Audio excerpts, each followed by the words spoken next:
Vous êtes de plus en plus nombreux à nous suivre à travers le monde sur YouTube et sur sangoyacongo.com. En tout cas, ce n'est pas moi qui le dis, vous l'exprimez à travers vos sondages. Des duplex, des réactions, la RTVS 1 vous informe toutes les heures, pendant toute la journée. Soyez les mieux informés, soyez les premiers à savoir tous les sujets d'actualité traités avec impartialité.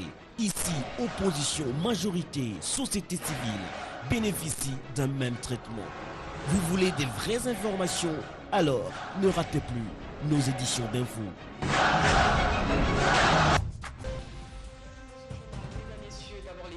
Après les troublantes révélations du magazine américain Forbes faisant état de la fortune du chef de l'État évaluée à 15 milliards de dollars, le porte-parole du gouvernement balaye tout d'un revers de la main. Claude Machala, kabiliste, parle d'un acharnement contre la personne du chef de l'État. Il qualifie ces révélations d'une pure distraction. Vous le suivrez dans ce journal. Joseph Kabila peut-il véritablement avoir 15 milliards de dollars de fortune? Peut-on faire confiance aux écrits du magazine américain Forbes? Dernière question, y a-t-il des preuves contre le président congolais dans cette affaire? Tentative de réponse dans cette édition d'information. Autre titre à la une ce soir, les violents ne semblent pas s'accorder entre la CENI et l'Assemblée provinciale de Kinshasa sur le mode scrutin à adopter lors des élections. Pour couper la poire en deux, la nouvelle société civile congolaise propose qu'il y ait un consensus autour de cette question.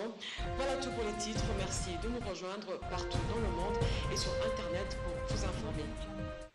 Bonsoir. Le gouvernement congolais vient de balayer d'un revers de la main les révélations faites par le magazine américain Forbes, des révélations qui font état de la fortune du chef de l'État évaluée à 15 milliards de dollars américains. Répondant à une question d'un journaliste sur cette problématique, le porte-parole du gouvernement a estimé que ces informations n'étaient qu'un tissu de mensonges cousus d'un fil blanc, tant elles sont demeurées imprécises. Adrien Mapolo pour le commentaire.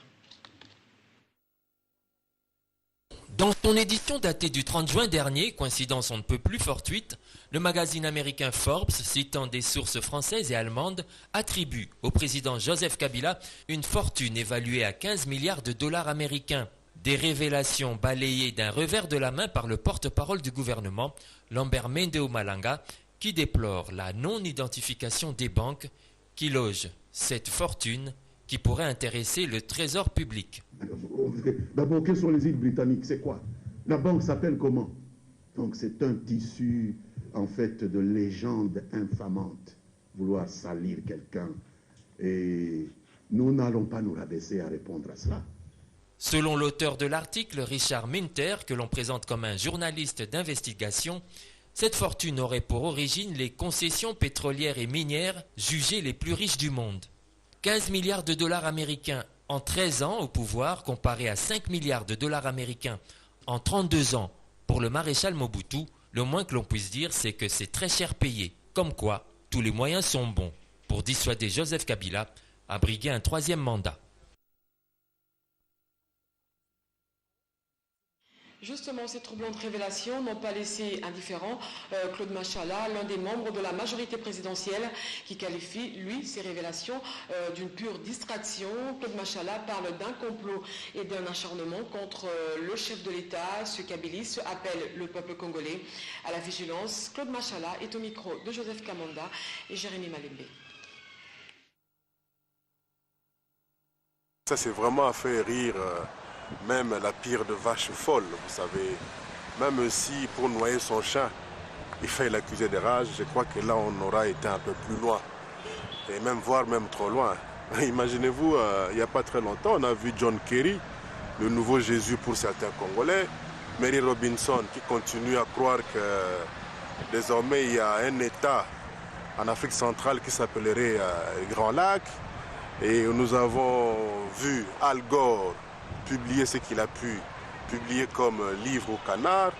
On a vu Hillary Clinton qui a cherché à confondre les exploits autrefois réalisés par Monica Lewinsky dans le bureau ovale aux mensonges qu'il pouvait écrire sur Joseph Kabila. Au jour d'aujourd'hui, c'est 15 milliards de dollars. Mobutu, 32 ans de pouvoir, il aurait été à la tête de plus de 5 milliards et dire qu'au jour d'aujourd'hui, il y a des enfants Mobutu qui ont du mal à nouer les deux bouts du mois. Kabila a moins de 10 ans, 15 milliards. Nous ne savons pas de quoi est fait demain. Et sans oublier toutes les déviations de M. Kobler. Et en passant par la voie qu'a décidé de suivre tous ces adeptes du MPSA, ainsi de suite. Donc c'est pour vous dire qu'il y a un complot à notre peuple de demeurer vigilant. C'est un acharnement contre la personne du chef de l'État. Donc nous devons ouvrir le bon. On cherche à mettre la main basse sur les richesses du Congo. L'affaire de 15 milliards de dollars de fortune dont on accuse Joseph Kabila par le magazine américain Forbes cache une grande forêt derrière. Selon nos sources, les anglo-saxons font pression sur Kabila qui a collaboré avec la France dans le domaine du pétrole lors de sa visite à Paris. Autre péché de Kabila, l'achat des avions de chasse auprès des Russes, ce qui justifie cet acharnement contre le président congolais. En plus, le magazine n'a produit aucune preuve de ces révélations difficiles de faire confiance aux écrits d'un journaliste. Analyse de la rédaction avec Adam Chemissi. La République démocratique du Congo a été secouée par l'information faisant état de la fortune de Joseph Kabila. Le président du Congo Kinshasa aurait dans son compte personnel environ 15 milliards de dollars. C'est le magazine américain Forbes qui a livré l'information. Du coup, Le Monde a présenté le chef de l'État congolais comme étant l'une des personnalités les plus riches du continent noir. Dans le pays, les réactions se multiplient. Lambert Mende a été le premier à nier officiellement les faits. Le porte-parole du gouvernement n'y croit pas du tout et parle des mensonges et des fausses accusations contre le président congolais. Analysons à présent froidement et de manière critique ces révélations du magazine américain. Mobutu avait été accusé par les mêmes Américains d'avoir 5 milliards de dollars de fortune. Mais comment Joseph Kabila, qui n'a que 13 ans au pouvoir, peut dépasser 3 fois en fortune Mobutu qui a fait 32 ans de règne? C'est assez louche. C'est vrai que Kabila n'est pas pauvre, mais avoir 15 milliards de dollars, 3 fois plus que la fortune de Mobutu, c'est dur à avaler quand même. Autre chose qui cloche, le journal américain Forbes n'a exhibé aucun document qui atteste que Kabila a autant d'argent. Le journal américain n'a aucun aveu d'un responsable de banque. Il n'y a nulle part aucune photo de villa de Kabila dans le monde. Forbes n'a aucune preuve, ne cite aucune source crédible. Or, en journalisme, surtout en presse écrite, les investigations doivent être soutenues par des preuves.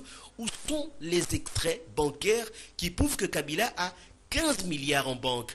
L'Occident avait dit que Mobutu possédait 5 milliards de dollars. À sa mort, sa famille n'a jamais vu cet argent. Les Mobutu fils et filles n'ont reçu que 5 millions de dollars. Où est la vérité? L'article du confrère américain qui divulgue cette information est visiblement écrit sur un coup d'émotion. Le style et la déontologie journalistique n'y sont pas du tout. Le confrère en écrivant dit « Joseph Kabila doit ». Là, c'est la forme impérative. Or, un journaliste n'est pas celui qui donne les ordres. Et puis la règle d'or en journalisme, c'est l'équilibre. Donner la parole à l'accusé. Or, l'article qui accuse Kabila d'avoir 15 milliards de dollars n'est pas équilibré puisque le journaliste n'a pas donné l'occasion à Kabila ou à ses proches de se défendre. Par contre, nos investigations révèlent la colère des anglo-saxons contre Kabila qui a choisi de collaborer avec la France au sujet d'un produit cher aux Américains, le pétrole. Les Américains, selon les sources diplomatiques, n'auraient pas toléré que Kabila livre le pétrole aux Français lors de sa récente visite à Paris. Autre chose, les armes achetées par Kabila, les armes que l'on a vues au défilé, les armes qui dénote la montée en puissance de l'armée. Les blindés avec plaques au-dessus, les avions de chasse, les Sukhoi 25, avions de combat redoutables et dévastateurs achetés auprès des Russes, ça, les Américains l'ont vu d'un très mauvais œil. Vu la rivalité américano-russe, tout cela rappelle les contrats chinois qui avaient attiré à Kabila toute la foudre des anglo-saxons. Conclusion. Tout comme ils l'ont fait à Muammar Kadhafi, la machine pour faire pression contre Joseph Kabila est lancée. Comme prétexte, il y aura désormais cette affaire de soi-disant fortune de Kabila, puis la situation des droits de l'homme en RDC, les élections en 2016, quitte à Joseph Kabila de ne pas donner raison aux ennemis de la RDC, de respecter les promesses qu'il a faites à son peuple, laisser le peuple triompher, d'être un héros. La libération des personnes éligibles à la loi de l'amnistie a rencontré les attentes du chef traditionnel Paka Ban Silele. Pour lui, c'est un bon geste de la part du gouvernement pourvu qu'il continue la procédure. Tout de même, cette autorité traditionnelle demande au chef de l'État d'élargir cette amnistie pour éviter la frustration dans la classe politique. Suivez ce reportage de Gédéon Bambi sur les images de Jérémy Malembe. La libération des personnes bénéficiaires de la loi d'amnistie est vivement saluée par le chef Mpaka Mbaselele. Pour cette autorité traditionnelle, les autorités doivent continuer avec cette procédure pour éviter des frustrations. Le président de la République était considéré comme qui détenait la clé pour pouvoir débloquer. Voilà une des clés. Quand il y a l'acte d'hier, là, je vois qu'on commence à débloquer maintenant les institutions. Le président de la République commence à bouger et nous sommes fiers de ça. Profitant de l'occasion, ce détenteur du pouvoir ancestral demande au chef de l'État de libérer même les prisonniers de renommée politique malgré leur condamnation, cela au nom de la cohésion nationale. Ça ne fait que porter beaucoup d'espoir et il doit aller plus loin que ça parce que nous avons d'autres détenus. Nous avons Diomi, nous avons Kouteno. Alors ce sont ces gens-là, ça il va débloquer le problème, nous sommes sûrs. Moi je l'avais dit une fois que le problème pourra un jour surprendre les gens. Voilà. La libération des amnistiés se poursuit. Reste à savoir si la requête de ce chef traditionnel sera exaucée, car au dire du porte-parole du gouvernement, il y a des conditions à remplir pour être éligible à la loi d'amnistie. Quel mode de scrutin pour les prochaines élections provinciales? La question divise déjà la Commission électorale nationale indépendante à l'Assemblée provinciale de Kinshasa. Pour couper la poire en deux, la nouvelle société civile congolaise propose le consensus autour de la question. Liévin Labou Ekouba, secrétaire exécutif de la nouvelle société civile, l'a dit au terme de la rencontre entre la CENI et l'organe délibérant de Kinshasa. Patrick Ngakoutou l'a rencontré pour vous suivre. La nouvelle société civile congolaise propose à l'ensemble de la classe politique le dégagement d'un consensus sur le mode de scrutin à adopter pour les provinciales à venir. Question de départager la CENI et l'organe délibérant de Kinshasa sur ces sujets. Mais lorsque les gouvernants lèvent l'option unilatérale de réviser la Constitution pour intégrer un mode de scrutin qui n'est pas accepté par la population, vous comprenez que ce consensus vole totalement en éclat. Et donc nous nous retrouvons dans une gestion du processus électoral non consensuel. Ça, c'est une question trop dangereuse pour l'avenir du pays, parce que ça va déboucher sur des contestations. De l'accréditation des observateurs électoraux, Liévin Labou en a relevé le bien fondé, surtout que sa structure est concernée. L'observation électorale permet de s'assurer de la régularité du processus électoral. Et elle encourage les électeurs à participer au processus électoral. Les gens se posent la question, pourquoi est-ce que la nouvelle société civile congolaise s'est permis d'accréditer les observateurs? Mais nous disons que les élections sont une question de souveraineté nationale. Ce sont les élections qui permettent de désigner les personnes qui sont les gouvernants, c'est-à-dire des personnes qui auront en charge la gestion de la chose publique. Et à ce titre-là, on ne peut pas laisser le seul pouvoir en place gérer les élections. Dans l'entretemps, la CENI poursuit avec sa campagne de sensibilisation des leaders d'opinion qu'elle a initiée à Kinshasa avant de l'étendre dans les tout prochains jours à l'intérieur du pays. Révision constitutionnelle, on en parle encore. Polydor Mokoubi, avocat de son État, appelle la classe politique à réfléchir sur les nouvelles formules pour une nouvelle constitution. Que de parler, révision de l'actuelle constitution qui doit être abrogée. Selon lui, la RDC doit avoir une nouvelle constitution qui répond aux réalités du pays. Joseph Kamanga, Trésor Mamba, pour le reportage. Cet ouvrage de maître Polydor Mokoubi vient davantage donner de l'eau au moulin de la démarche de Claude Machala, initiateur de la pétition pour le changement de la Constitution. Ce scientifique qui a analysé la Constitution du 18 février 2006 a exclu toute hypothèse de sa révision, mais soutient plutôt la thèse de sa suppression ou de son abrogation. Moi, je pense qu'il faut plutôt supprimer, abroger la Constitution actuelle et d'en concevoir une nouvelle. Et pour partir sur les nouvelles bases. Ceci permettrait aux uns et aux autres de réfléchir calmement à la forme qui convient le mieux à la population congolaise. Toute indépendance est une formule qui nous convient le mieux à une révision, mais une suppression purement et simplement de la Constitution actuelle. Pris pour un fou hier, aujourd'hui, Machala ne cesse d'enregistrer les adhérents à sa démarche. Après Benoît Yolama, cadre de la majorité, c'est un scientifique et de surcroît un conseiller honoraire à la Cour d'appel qui rejoint l'initiative du changement de la Constitution du 18 février 2006. L'opération Mbata-Mukolo continue son bonhomme de chemin. Après Brazzaville, c'est le tour des expulsés des Congolais vivant à Pointe-Noire pour Maître Carlos Mopili. Malgré la mise en place de la commission mixte RDC-Brazzaville qui devrait momentanément mettre fin aux expulsions, ne porte toujours pas ses fruits. Carlos Mopili parle d'une faiblesse diplomatique du côté de la RDC. Suivez ce reportage de Joseph Kamanga et Jérès Mabeka.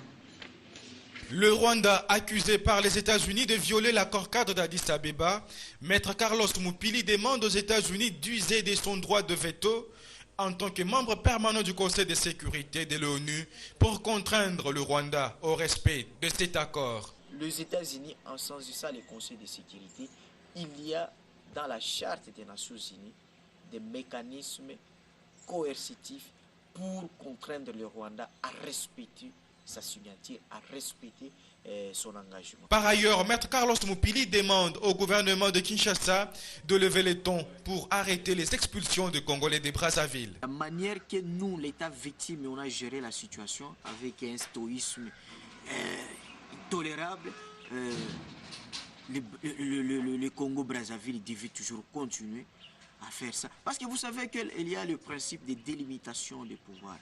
Les pouvoirs arrêtez les pouvoirs. Mais lorsqu'il y a un pouvoir absolu, n'est pas délimité, corrompt absolument. C'est ça. Le Brazzaville jusque-là n'a pas encore rencontré une voix qui lui dit non, non, tu as exagéré. La RDC, une grande nation, doit s'imposer pour se faire respecter. Autre chose à présent, profitant de son séjour dans le Nord Kivu, plus précisément à Goma, l'épouse du chef de l'État a visité quelques axes routiers en pleine réhabilitation. Marie-Olive Lembe-Kabila a également fait une descente à l'aéroport de Goma où des travaux de reconstruction sont effectués. Vous le savez, l'aéroport de Goma a connu des problèmes depuis sa destruction par le volcan de Nyiragongo. Depuis, il était impossible que des gros porteurs puissent atterrir, d'où un impact négatif sur l'économie. Reportage. La guerre dans le Nord Kivu se conjugue désormais au passé. Fini les bruits de bottes et des coups de canon, place maintenant au vrombissement des moteurs et des gros engins de construction.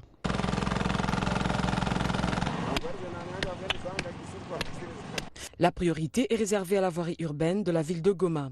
Là où s'est engagé le gouvernement provincial, les hommes d'affaires regroupés au sein de la FEC Goma ont décidé de mettre aussi la main à la pâte. Toujours au devant de la scène, quand il s'agit d'une œuvre qui participe à l'amélioration du social de la population, Marie-Olive Lembe-Kabila, de passage dans le chef-lieu de la province du Nord Kivu, a fait une descente sur les lieux des travaux. Reçue par le vice-gouverneur de province et les membres de la FEC Goma, l'épouse du chef de l'État s'est intéressée de prime abord au kilomètre en réflexion pris en charge par les hommes d'affaires. D'un coût global de 2 250 000 $ américains, la FEC Goma s'est engagée à mettre à la disposition cette enveloppe pour financer 1,8 km de route depuis le rond-point Signès jusqu'à l'entrée CBK de la chaussée du marché Virunga. Visiblement encouragée par cette initiative, l'épouse du chef de l'État a félicité les braves fils de Kivu avant de leur promettre sa propre contribution. D'un bout à l'autre de la chaussée, Marie-Olive Lembe-Kabila est allée visiter le chantier du kilomètre témoin, cette fois financé par le gouvernement provincial. C'est le tronçon compris entre le rond-point Signès et Tchikoudou. Goma refait ses routes. Goma prend également soin des pistes de son aéroport. Les travaux d'agrandissement de la piste sont en train de s'achever. Marie-Olive Lembe-Kabila a eu le cœur net après le désastre causé par le volcan qui avait coupé la piste en deux, réduisant ainsi le tonnage des avions des lignes avec un impact négatif sur le plan social. Aujourd'hui, les travaux de reconstruction et modernisation de la piste de l'aéroport de Goma sont en train de s'achever. Avant de regagner Kinshasa, l'épouse du chef de l'État a effectué une visite sur le lieu et s'est informée minutieusement sur le déroulement de ces travaux que réalise l'entreprise Safricas. Motif de satisfaction pour l'épouse du chef de l'État, le tonnage des avions au décollage passera désormais de 19 à 35 tonnes avec la nouvelle piste. Considéré comme le deuxième marché de Kinshasa, de par sa grandeur, le marché Gambela est pourtant au bord de l'enclavement. Pour cause, la plupart des routes qui y mènent sont inaccessibles. Cette situation affecte et préoccupe les vendeurs et autorités de ce marché. Résultat, la clientèle se fait rare. Serge Niati et Trésor Mamba ont fait le constat pour vous. Suivez. Nous sommes au marché Gambela, un espace d'achat et de vente des différents produits situés dans l'une des communes mythiques de Kinshasa, la capitale de la RDC. À cause de la détérioration de plusieurs voies d'accès à ces marchés, un enclavement indescriptible risque de s'inviter au préjudice des vendeurs qui se plaignent déjà de la baisse considérable des acheteurs.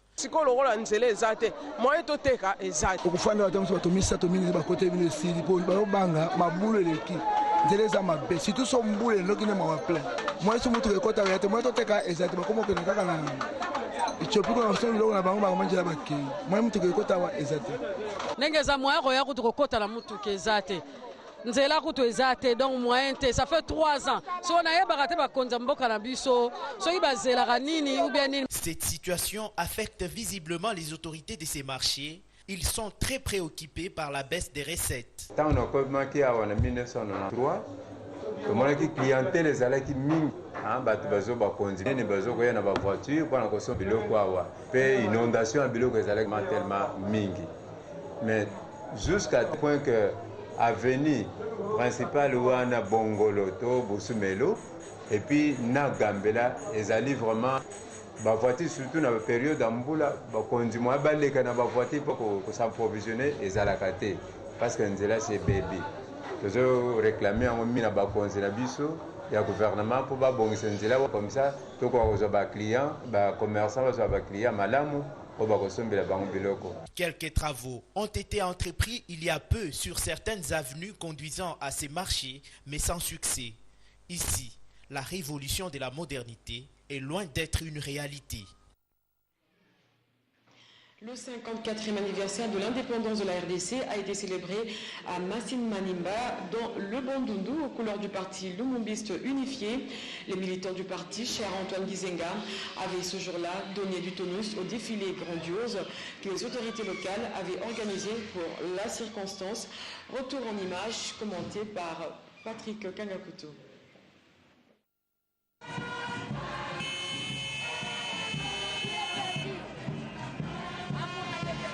Le responsable du parti Lumumbiste unifié, cellule de la cité de Massimanimba dans les Bandundu, ont célébré avec faste les festivités marquant le 54e anniversaire de l'accession de la RDC à son indépendance. Elle était perceptible de tous, une colonne interminable de militants du Palou, munis des emblèmes du parti, calico et insigne du parti à la main, les tout accompagné des chansons mélodieuses dont le refrain explique la dure lutte que ces partis chers au patriarche Antoine Gizenga Fundi a traversé au fil du temps.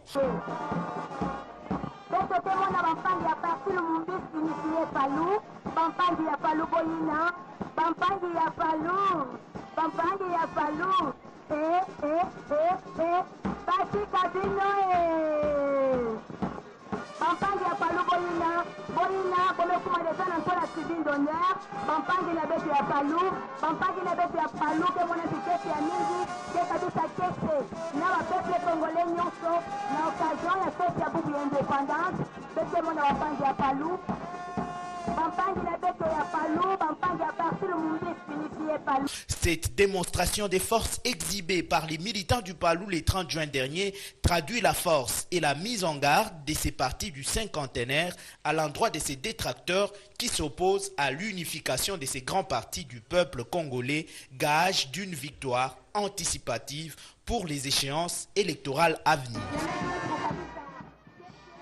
En sport football, la finale de la Coupe du Monde 2014 se joue ce dimanche à Maracana au Brésil entre l'Argentine de Lionel Messi et l'Allemagne de Thomas Müller dans la capitale de la RDC. La qualification de ces deux équipes n'a pas été une surprise au regard du jeu présenté par ces formations. Serge Niati et Trésor Mwamba ont recueilli des propos pour vous. Suivez.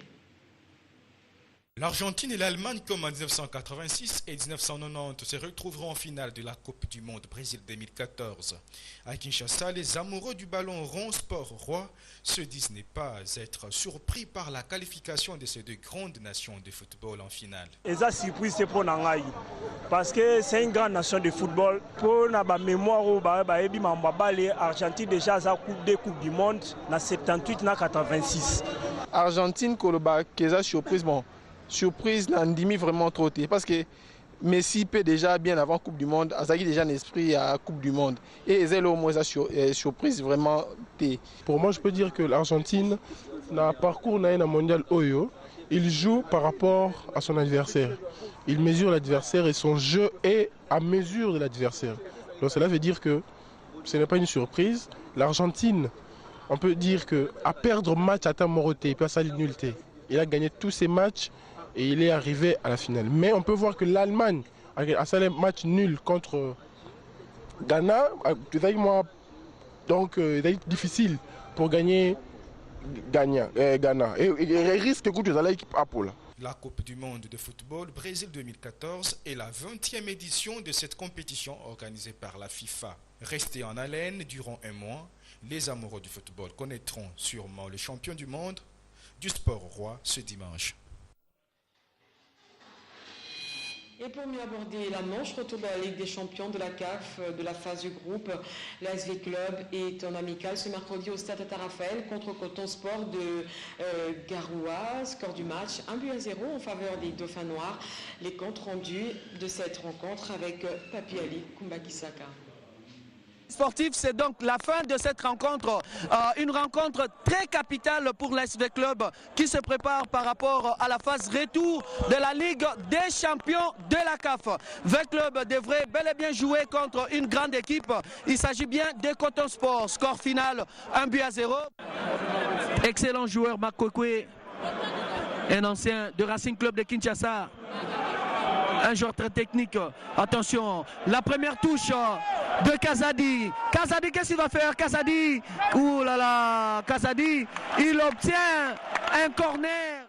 Alors que ça va se jouer les coups de pied de coin avec Louvumbu.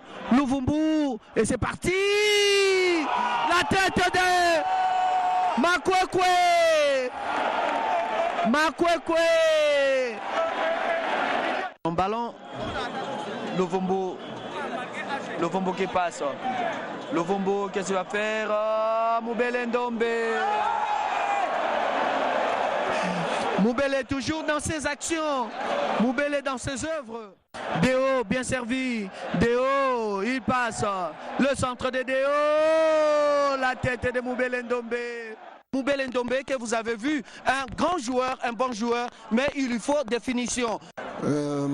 On a un groupe qui est étoffé. Aujourd'hui, on a joué avec Moubele. Malheureusement, il n'a pas été très heureux aujourd'hui. Il nous a délivré contre Zamalek. Il a joué à ce poste-là. Aujourd'hui, il s'est procuré beaucoup d'occasions. C'est ce qu'on demande à un attaquant. Coach, ne trouvez-vous pas qu'il faudra un entraînement spécifique pour cet avant-centre, cet attaquant Moubele Ndombe? Oui, on sait qu'il a parfois des défauts parce qu'il a ses qualités qui lui permettent d'éliminer n'importe qui. Et il a ce défaut de ne pas avoir suffisamment de calme devant le but. Donc on continuera à travailler avec lui. Mais on va le laisser quand même sa capacité à dynamiser une équipe, à dribbler, à perforer une équipe. On ne va pas lui enlever ça. V-Club doit rectifier ses failles et surtout sur la ligne d'attaque. Et cela, c'est un grand travail de l'entraîneur Flora Ibengejan. Voilà, mesdames et messieurs, nous sommes très heureux de vous retrouver dans ce temple du football quinois, le stade Tata Raphaël de la Quétule. Depuis le stade Tata Raphaël, Papi Ali pour les comptes de la RTVS 1. Merci Papi Ali. Et puis pour finir, après avoir remporté le titre de champion du monde des catégories lourd léger, le boxeur congolais Junior Ilunga est allé présenter ses médailles au Premier ministre Augustin Matata Pogno. Une occasion pour le boxeur international de solliciter l'appui du Premier ministre pour la réussite de ses projets. Nous dit Nadine Galoula. Voilà, la régie me dit qu'ils ne sont pas prêts. Ce journal est fini. Merci de l'avoir suivi à travers le monde.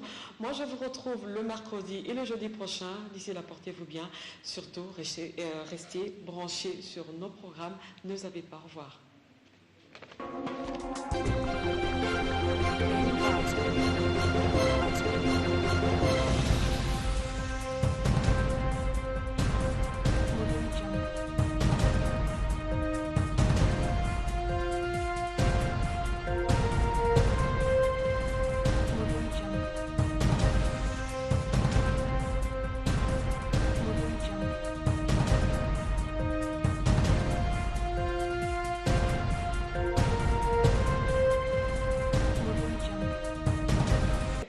Vous êtes de plus en plus nombreux à nous suivre à travers le monde sur YouTube et sur sangoyakongo.com.